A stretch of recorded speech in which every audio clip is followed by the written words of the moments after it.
Assalamualaikum warahmatullahi wabarakatuh. Perkenalkan, kami dari kelompok 3 akan mempresentasikan materi kami yang bertemakan e-commerce elektronik. Sebelum masuk ke materi, izinkan saya dan rekan-rekan saya untuk memperkenalkan diri terlebih dahulu. Di sini ada pembagian peran dalam tim. Yang pertama di sini ada pembuatan database yang dibuat oleh Thomas, Uyun Romdia, dan Saswana. Terus ada LRS dan IRD yang dibuat oleh Zidan dan Tarisa. Terus normalisasi dibuat oleh Febri, Veronica, dan Parsha. Terus di sini juga ada PPT dan laporan yang dibuat oleh Parsha juga dan ada Jasmine sama Zasmina. Oke, kita bisa lanjut aja ke materi pertama. Di sini di materi pertama ada entity EIRD sama LRS yang akan dijelaskan oleh Tarisa. Dipersilakan untuk Tarisa. Baik, terima kasih Sasa. Di sini saya akan menjelaskan tentang IRD dan LRS ya. IRD atau Entity Relationship Diagram adalah diagram yang menggambarkan hubungan antar entitas dalam sebuah sistem basis data. Nah, LRS sendiri adalah struktur logis data yang menggambarkan susunan record dan fields dalam sebuah tabel atau file di dalam sistem basis data. Nah, untuk IRD dan LRS dalam sistem marketplace ini menggambarkan hubungan antar entitas utama dalam proses transaksi, mulai dari pemesanan produk hingga pengiriman barang kepada pelanggan. Nah, berikut adalah entitas atau tabel-tabel yang ada dalam database kami. Nah, yang pertama itu ada tabel pelanggan yang berfungsi untuk menyimpan informasi data konsumen yang melakukan pembelian di marketplace. Nah, di tabel pelanggan ini ada 5 atribut, yaitu ID pelanggan, nama pelanggan, email, nomor HP, dan alamat. Nah, di tabel ini memiliki primary key, yaitu ID pelanggan. Yang kedua, ada tabel produk yang gunanya untuk berisi informasi untuk seluruh produk yang tersedia di marketplace. Nah, untuk tabel produk sendiri memiliki 5 atribut, yaitu ID produk, nama produk, harga, stok, dan ID jenis produk. Nah, di sini memiliki primary key, yaitu ID produk, dan foreign key, yaitu ID jenis produk. Yaitu selanjutnya adalah tabel jenis produk yang berguna untuk menyimpan kategori atau jenis dari produk yang ada di marketplace. Nah, jenis produk ini memiliki 2 atribut, yaitu ID jenis produk dan nama jenis, di mana memiliki primary key, yaitu ID jenis produk yang berelasi dengan tabel produk. Terus selanjutnya ada tabel pesanan yang berguna untuk mewakili transaksi pembelian yang dilakukan oleh pelanggan terhadap satu atau beberapa produk. Di tabel pesanan ini ada beberapa atribut, yaitu ID pesanan, ID pelanggan, ID produk, quantity, subtotal, ongkir, total, alamat pengiriman, dan tanggal pesanan. Nah, dalam tabel pesanan ini memiliki primary key, yaitu ID pesanan. Foreign key-nya itu ada ID pelanggan yang berelasi dengan tabel pelanggan. Dan foreign key yang selanjutnya yaitu ID produk yang berelasi dengan tabel produk. Selanjutnya akan dijelaskan oleh Zidan. Baik, saya akan melanjutkan penjelasan yang tadi. Sekarang masuk ke tabel pembayaran. Di sini tabel pembayaran ada atributnya ada ID pembayaran itu sebagai primary key, lalu ada total pembayaran, ada tanggal pembayaran, ID pesanan sebagai primary key, lalu ada kode FA atau virtual account itu sebagai foreign key juga. Lalu memiliki relasi dengan tabel metode pembayaran. Di situ ada atribut kode virtual account yang tadi yang di atas itu sebagai primary key di tabel metode pembayaran, lalu ada nama metode. Lalu diteruskan ke pengiriman. Nah, di sini di pengiriman memiliki juga resi sebagai primary key, lalu ada tanggal pengiriman, ID JP sebagai foreign key, lalu ada ID pembayaran. Nah, di pengiriman ini memiliki status pengiriman, di mana itu ada ID JP, jenis pengiriman, nama JP, dan nomor telepon FK. Lalu dilanjutkan ke jenis pengiriman. Di sini tuh ada ID status, resi, sama waktu update. Lalu di sini juga akan saya jelaskan juga untuk bagian LS ya.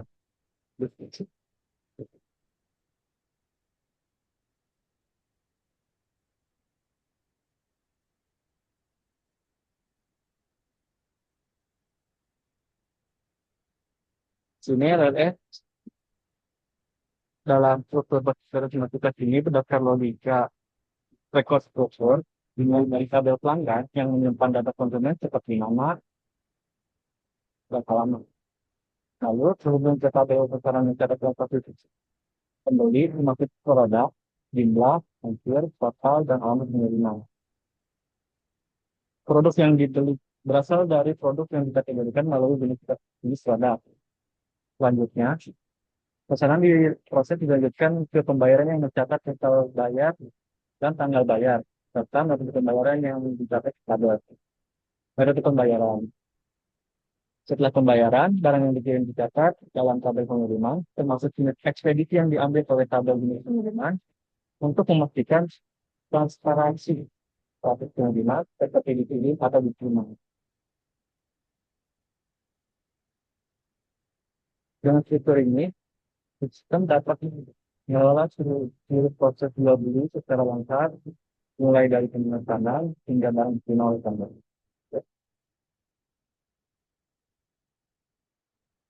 Oke, baik. Terima kasih untuk Tarisa dan Zidan. Selanjutnya di sini, oh ya, sebelum masuk ke skema transaksi, Tarisa akan kembali menjelaskan kardinalitas dari IRD-nya. Dipersilakan untuk Tarisa.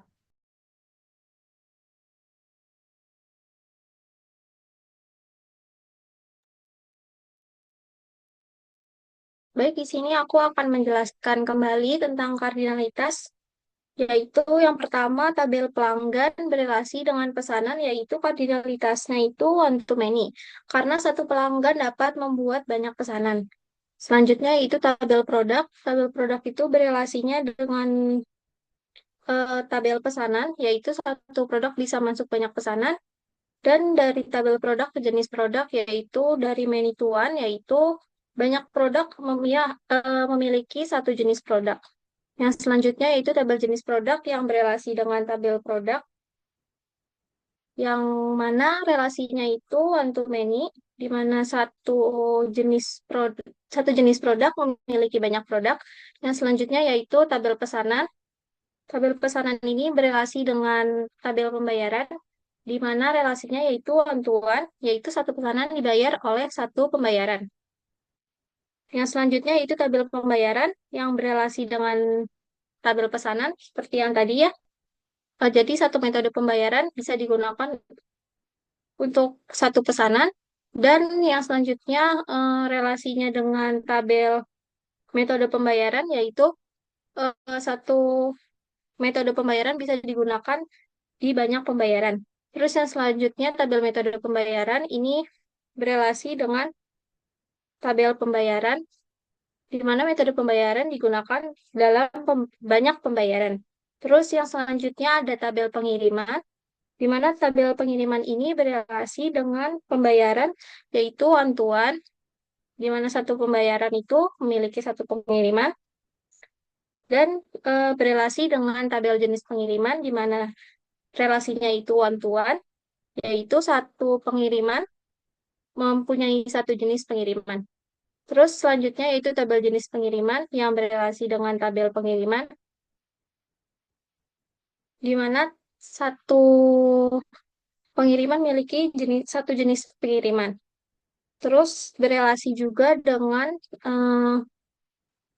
transaksi ya. Jadi satu jenis pengiriman itu bisa digunakan oleh banyak transaksi. Yang selanjutnya yaitu tabel status pengiriman. Ini berelasi dengan pengiriman, yaitu satu pengiriman bisa memiliki beberapa status pengiriman. Sekian.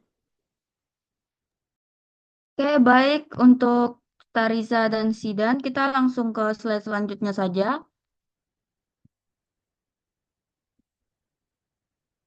Slide selanjutnya. Oke, di sini ada skema transaksi yang akan dijelaskan oleh Jasmine. Dipersilakan untuk Jasmine. Oke, terima kasih Sasa. Di sini saya akan menjelaskan penjelasan alur skema transaksi, yaitu yang pertama pelanggan melakukan pemesanan produk, data pesanan dicatat dalam tabel pesanan berisi informasi seperti produk yang dipesan, jumlah alamat pengiriman, dan total biaya. Lalu setiap pesanan hanya memiliki satu transaksi pembayaran dicatat dalam tabel pembayaran yang menyimpan nominal pembayaran dan tanggalnya. Setiap pembayaran dilakukan melalui salah satu metode pembayaran, dihubungkan ke tabel metode pembayaran melalui atribut kode FA. Setelah pembayaran dikonfirmasi berhasil, sistem memproses pengiriman barang. Informasi ini disimpan di tabel pengiriman. Setiap pengiriman menggunakan salah satu jenis layanan ekspedisi tercatat di tabel jenis pengiriman menggunakan kolom ID jenis pengiriman. Setiap resi pengiriman memiliki status yang terus diperbarui, dicatat dalam tabel status pengiriman untuk melacak posisi dan keadaan barang. Terima kasih. Oke, baik. Terima kasih untuk Jasmine. Selanjutnya di sini ada hasil query yang akan dijelaskan oleh rekan-rekan saya yaitu Thomas, Farsha, Saswana, dan Saswina. Dipersilakan untuk slide pertama yaitu Thomas.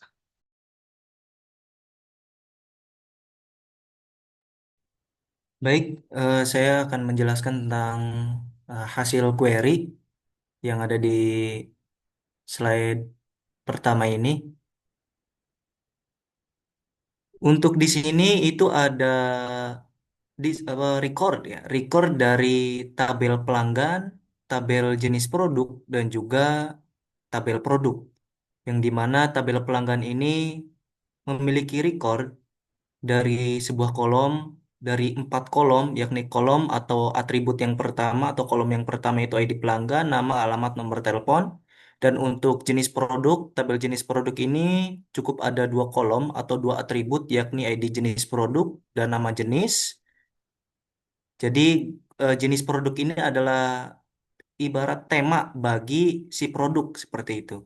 Dan untuk produk di sini ada 5 kolom atau 5 atribut, yakni kolom yang pertama atau atribut yang pertama itu ada ID produk, nama produk, harga, stok, ID jenis produk.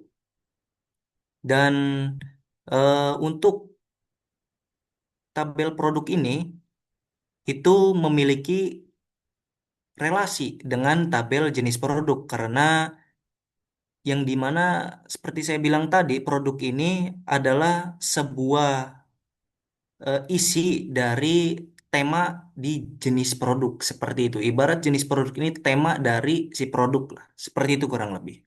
Oke, bisa dilanjut.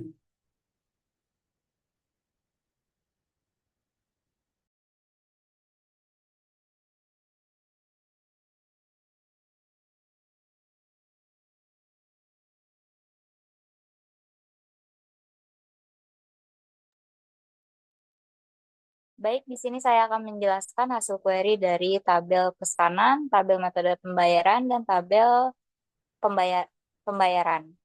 Di tabel pesanan ini terdapat 9 kolom. Ada ID pesanan, ID pelanggan, ID produk, quantity, subtotal, ongkir, total, alat, alamat pengiriman, tanggal pesanan. Di sini tabel pesanan di mana kita bisa melihat detail transaksi pelanggan termasuk alamat dan total dari penjualan.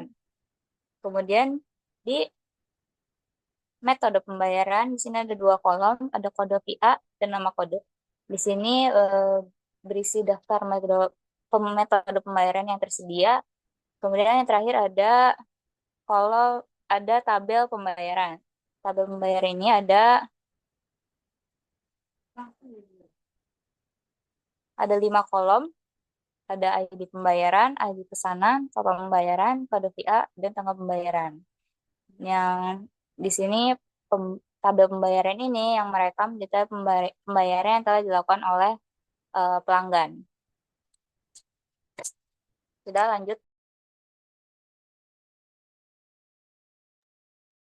Baik, di sini saya akan menjelaskan tabel jenis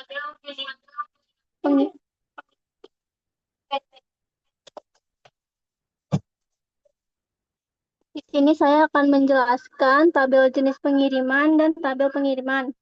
Yang pertama itu ada tabel jenis pengiriman. yang berisi yang menampilkan dua jenis pengiriman, reguler dan premium, beserta nama dan kontak yang terkait. Yang kedua itu menampilkan semua transaksi pengiriman, termasuk nomor resi, ID pembayaran, jenis pengiriman, dan tanggal. Kedua tabel ini berhubungan melalui kolom ID jenis pengiriman yang menunjukkan relasi antara transaksi pengiriman dengan jenis layanan yang digunakan.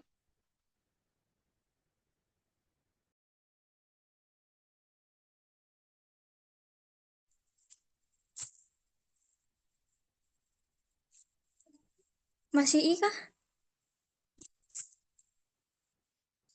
Baik, pada slide ini saya akan menjelaskan mengenai hasil query dari tabel status pengiriman yang ada pada database marketplace.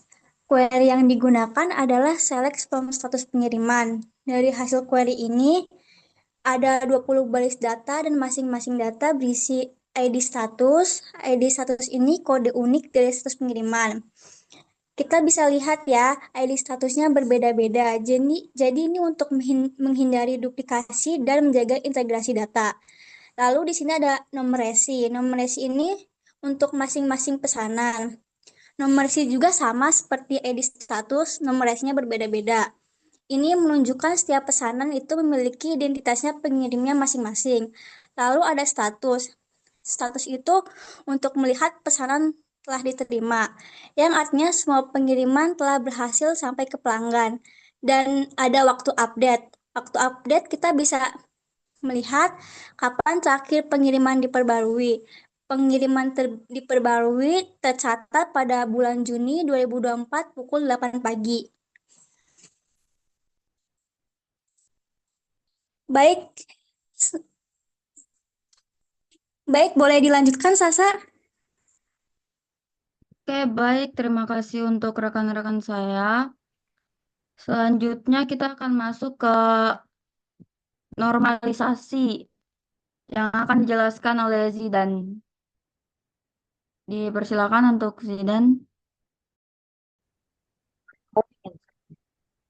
Baik, di sini saya akan melanjutkan buat menjelaskan normalisasi dari UNF sampai LNF. Di sini struktur data pada keseluruhan marketplace ini telah dinormalisasi sehingga bentuk 3 atau 3NF. Pada tahap awal, yaitu WNF,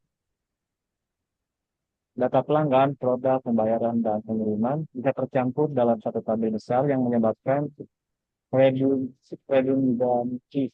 Kemudian, pada tahap NF1, semua data dipecah agar dapat setiap kolom hanya berisi satu nilai atomik. Lalu yang NF kedua,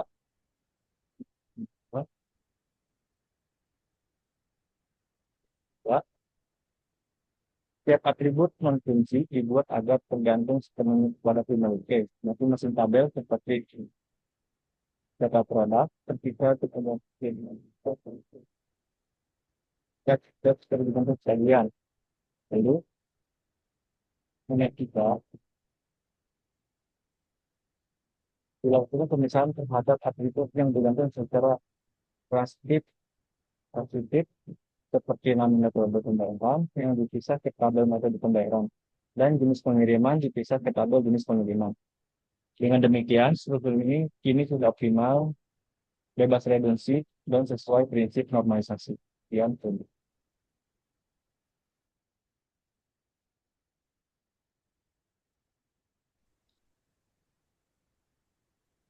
Oke, baik. Terima kasih untuk Zidan telah menjelaskan normalisasi. Selanjutnya kita masuk ke CMD yang akan dijalankan oleh Thomas. Dipersilakan untuk Thomas.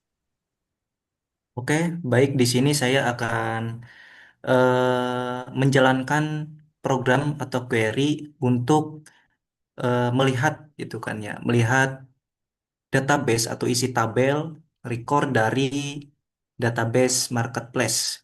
Ya, di sini sudah diaktifkan ya database marketplace-nya dengan query use marketplace gitu kan. Maka di sini sudah langsung aktif gitu ya. MariaDB marketplace. Nah, di sini kita akan melihat dulu untuk eh, daftar tabelnya apa aja. Di dalam sini untuk daftar tabelnya itu ada jenis pengiriman, jenis produk, metode pembayaran, pelanggan, pembayaran, pengiriman, pesanan produk, status pengiriman. Nah, contoh kita mau menampilkan isi record dari tabel produk, semisal. Kita di sini pakai ini saja.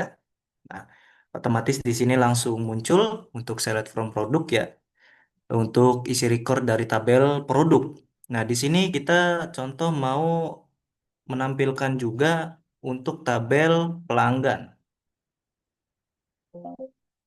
Oke, ada yang salah. Oke, ternyata L-nya double.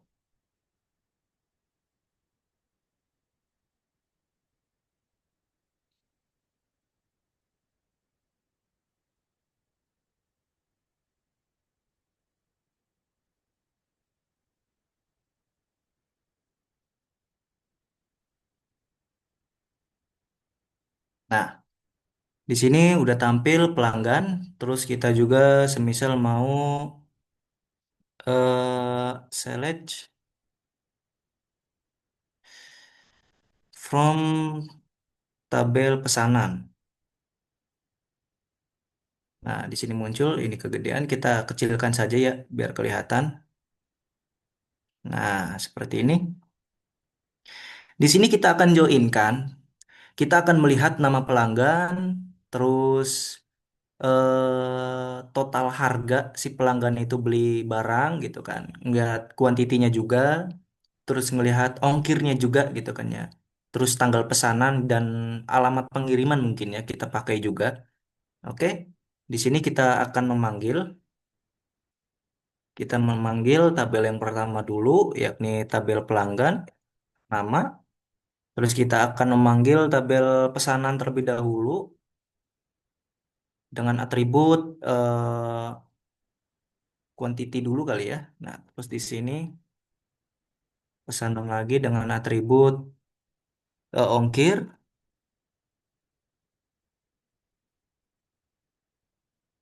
Terus kita akan ambil juga di sini pesanan eh, total. Terus di sini kita panggil juga pesanan alamat pengiriman ya. Oh, sorry sorry sorry salah. Pesanan alamat pengi- pengiriman. Terus pesanan tanggal pesanan. Nah, terus di sini baru kita panggil tabel produk dengan atribut nama produk ya. Benar ya di sini nama produk. Soalnya kalau salah nanti bisa error. Nama produk. Oke, ini sudah benar semua. Oke. Ketika ini sudah benar semua, kita panggil from tabel pelanggan. Kita panggil tabel yang utama. Lalu kita joinkan di sini. Kita joinkan pesanan on pelanggan. TKID pelanggan sebagai primary key. Terus baru di sini kita klik pesanan, tabel pesanan ya, kita panggil tabel pesanan dengan atribut ID pelanggan sebagai foreign key dari tabel pelanggan sebagai primary key. Di sini juga kita baru joinkan tabel produk ya.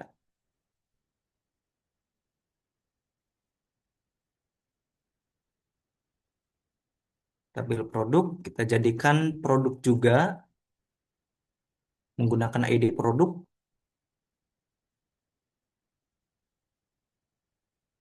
menggunakan ID produk sebagai primary key, dan di tabel pesanan di sini ada ID produk ya sebagai foreign key-nya.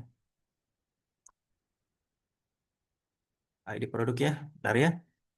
Dan ketika kita tampilkan maka ini akan menyatu ya dengan join, yakni kita mengetahui nama orang-orang ya atau user siapa saja gitu kan ya yang membeli barang gitu kan, yang membeli barang atau membeli produk di marketplace kita, istilahnya seperti itu ya, dengan kuantitinya, yakni belinya dua misalnya gitu kan ya, ongkir 50.000, totalnya jadi sekian gitu kan ya.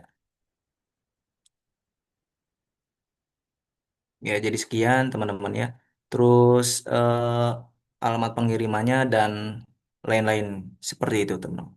Oke, kurang lebih mungkin seperti itu. Bisa dilanjut? Oke, baik. Terima kasih untuk Thomas. Itu sangat jelas ya. Baik, kita bisa langsung tutup aja ya, teman-teman. Kebetulan waktunya udah mepet. Jadi saya ucapkan asa, saya akhiri dengan ucapan salam. Wassalamualaikum warahmatullahi wabarakatuh. Waalaikumsalam. Oke, baik. Terima kasih ya.